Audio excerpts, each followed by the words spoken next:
ధన్యవాదాలు అధ్యక్ష. గౌరవ మంత్రి గారు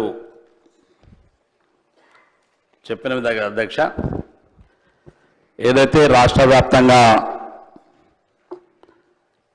ఈ క్యాంటీన్లను ఏర్పాటు చేసినటువంటి సందర్భంలో మరి సుమారుగా 150 ఏర్పాటు చేసినామని మంత్రి గారు చెప్తా ఉన్నారు, 250 అని చెప్తా ఉన్నారు. మిగతా నియోజకవర్గాలలో మున్సిపాలిటీ స్థాయిలో కూడా మరి ప్రభుత్వ కార్యాలయాల్లో కానీ మున్సిపాలిటీ స్థాయిలో ఉన్నటువంటి కార్యాలయాల్లో కానీ అక్కడ ఏర్పాటు చేసేటువంటి ఆలోచన ప్రభుత్వం అనుకుంటే అవి కూడా ఏర్పాటు చేస్తే బాగుంటుందని గౌరవ మంత్రి గారు కోరుతా ఉన్నారు అధ్యక్ష.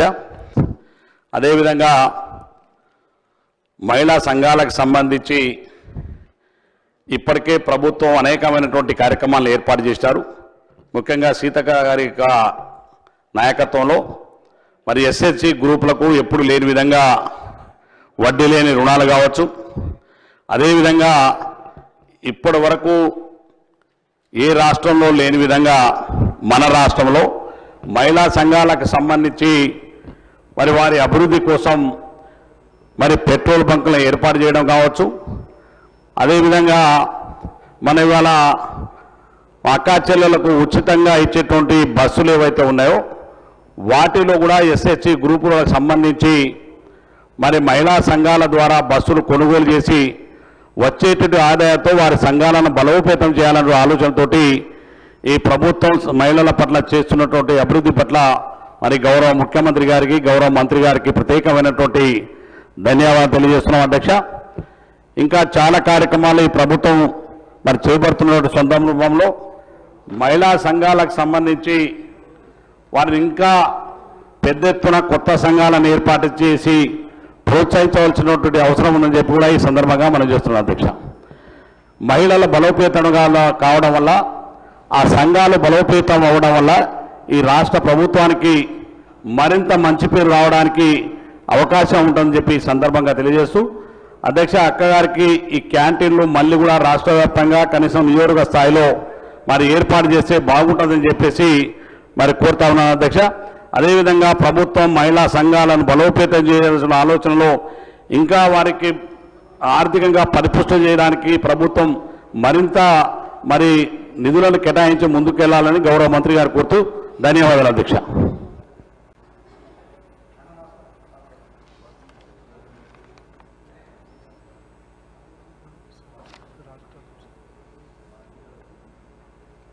శ్రీ రాజ్ ఠాకూర్ గారు.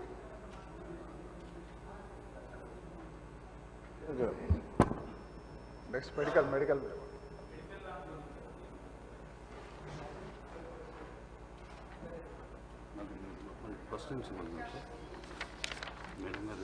మినిస్టర్ గారు.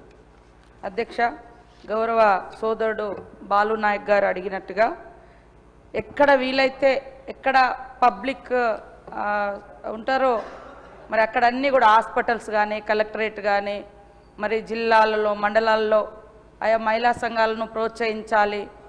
ఇది కేవలము ఆర్థిక అభివృద్ధితో పాటు మరి మహిళలు వాళ్ళ కాళ్ళ మీద వాళ్ళు నిలబడాలనే ఉద్దేశంతో మీకు తెలుసు మన ప్రభుత్వం వచ్చి రాగానే ముఖ్యమంత్రి గారు మరి 1 కోటి మంది మహిళల్ని కోటీశ్వరులను చేయాలనేటువంటి ఒక సంకల్పం పెట్టుకొని మరి ముందుకెళ్ళడం జరుగుతూ ఉంది అధ్యక్ష.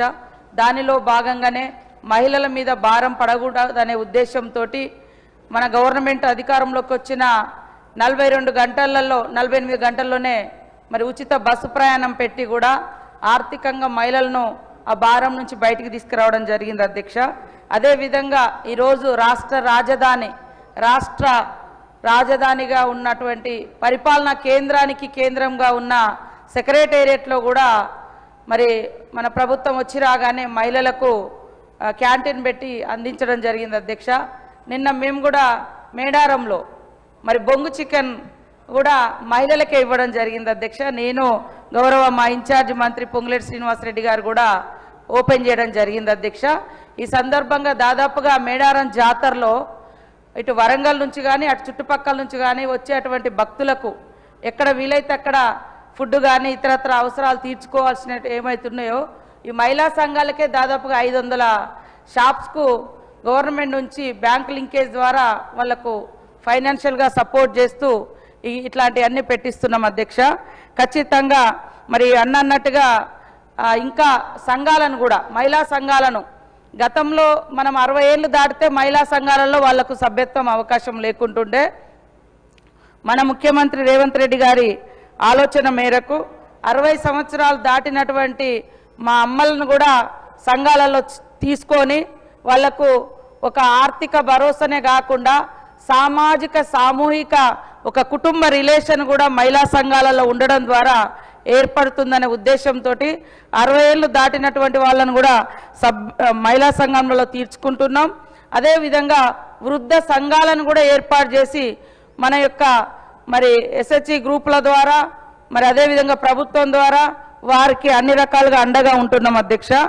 అంతకుముందు 18 సంవత్సరాలు దాటితే ఉండే, ఇప్పుడు 15 సంవత్సరాలు దాటినటువంటి బాలికలను కూడా సంఘాలలో ఆహ్వానిస్తున్నాం అధ్యక్ష. అదేవిధంగా దివ్యాంగులకు కూడా స్పెషల్గా సంఘాలు ఏర్పాటు చేసి వాళ్లకు ఆర్థిక భరోసా మరి ఆర్థిక స్వావలంబన ఇవన్నీ కూడా కల్పిస్తున్నాం అధ్యక్ష. ఇవాళ ఇందిరా క్యాంటీన్ల యొక్క ముఖ్య ఉద్దేశము ఒక దిక్కు మరి మహిళలు చేతి వంట అమ్మ చేతి వంటలాగా ఖచ్చితంగా ఉంటుంది, రుచికరంగా ఉంటుంది, ఆత్మీయత ప్రేమ ఉంటుంది. కాబట్టి అందరూ మహిళలే మరి క్యాంటీన్స్ నడిపిస్తూ తక్కువ రేట్లలో అదేవిధంగా మంచి ఆత్మీయతను అభిమానాన్ని పంచి అమ్మ చేతి వంటను తినిపించడం జరుగుతుంది అధ్యక్ష. అదే కాకుండా ఇందిరా మహిళా శక్తి సంఘాలకు దాదాపు ఇప్పటికీ 20 రకాల బిజినెస్లను డివైడ్ చేసి ఆ 20 రకాల బిజినెస్లకి మహిళల్ని తీసుకురావడం జరుగుతుంది అధ్యక్ష. మహిళలు కూడా పెద్ద ఎత్తున ఇంట్రెస్ట్ చూపుతున్నారు అధ్యక్ష ఇవి పెట్టుకోవడానికి. కాబట్టి తప్పకుండా ఎక్కడెక్కడైతే అవకాశం ఉందో అక్కడ ఏర్పాటు చేయాలని మా సిఓ దివ్యా దేవరాజన్ గారి ద్వారా మరి కలెక్టర్లందరికీ డిఆర్డిఓస్ అందరికీ కూడా ఆదేశాలు అందిస్తాం అధ్యక్ష. మీరు కూడా ప్రజాప్రతినిధులు కానీ మరి లోకల్గా ఉండే డిమాండ్ను కూడా వాళ్ళ విన్నపాలు తీసుకొని తప్పకుండా అత్యధికంగా క్యాంటీన్లు ఏర్పాటు చేస్తాం అధ్యక్ష. ప్రతి మండల సమైక్యకు ఇంకా రాబోయే కాలంలో తప్పకుండా బస్సును కూడా అందిస్తున్నాం అధ్యక్ష. ఇప్పటికీ దాదాపుగా 200 పైన మండల సమైక్యలకు బస్సులు అందించినాం. ఇంకా మిగతా మండలాలకు కూడా మండల సమైక్యలకు అందిస్తాం. తద్వారా ప్రతి మండల సమైక్యకు 70,000 రూపాయలు నెల ఇన్కమ్ కూడా రాబోతుంది అధ్యక్ష. వీళ్ళు ఏదైనా క్యాంటీన్స్ కానీ ఏదైనా బిజినెస్ కానీ 20 రకాల బిజినెస్లు మనం ఇచ్చినప్పుడు దాన్ని ఎట్లా నిర్వహించుకోవాలి, ఏ రకంగా సక్సెస్ఫుల్గా ముందుకు పోవాలి, బ్రాండింగ్ ఎట్లా అని కూడా 10 రోజులు హైదరాబాద్లో వాళ్ళకు ఒక్కొక్క సంఘం పేరుతోటి ఒక్కొక్క వాళ్లకు మరి ట్రైనింగ్కి వచ్చినటువంటి వాళ్ళకు 22,300 రూపాయలు ఖర్చు పెట్టి కూడా మరి ఈ బృందాలకు నాణ్యమైనటువంటి ఫుడ్ కానీ బిజినెస్ మెయింటెనెన్స్ కానీ ఉండే విధంగా వీళ్ళందరికీ శిక్షణ కూడా ఏర్పాటు చేస్తున్నాం అధ్యక్ష. తప్పకుండా ఇందిరా మహిళా శక్తి క్యాంటీన్లను విస్తృతపరుస్తాం. మహిళలందరూ ఆర్థికంగా బలోపేతమయ్యే విధంగా ముఖ్యమంత్రి రేవంత్ రెడ్డి గారి యొక్క ఆలోచన మేరకు ఇంకా ముందుకు తీసుకెళ్తామని తెలియజేస్తా ఉన్నాం అధ్యక్ష.